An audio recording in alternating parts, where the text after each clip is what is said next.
सलमान खान क्या बोले फरिश्ता मूवी पर सलमान खान। दोस्तों, फरिश्ता मूवी चर्चे का विषय बन चुकी है। इस फिल्म का ट्रेलर आया है। अगर फिल्म आएगी तो कितना हंगामा हो जाएगा। दोस्तों, ट्रेलर में कुछ लोगों का रिएक्शन ऐसा रहा कि जिसे सुनकर आप लोग भी हैरान हो जाएंगे।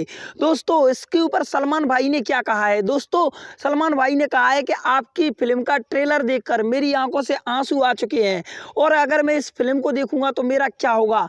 अभी तक ऐसी फिल्म मैंने भी नहीं बनाया जैसा फिल्म खेसारी ने बनाया है।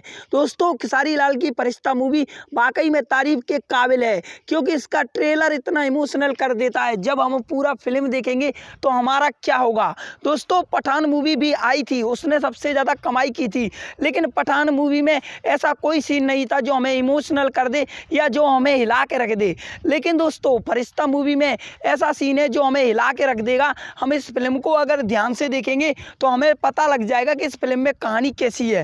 दोस्तों, यह फिल्म अभी रिलीज नहीं हुई है। अगर रिलीज होगी तो आप लोग इसे जरूर देखने जाना, क्योंकि यह फिल्म वाकई में चर्चे का विषय बन चुकी है और यह फिल्म आज तक की सबसे नंबर 1 भोजपुरी इंडस्ट्री में कमाई करने वाली फिल्म रहेगी।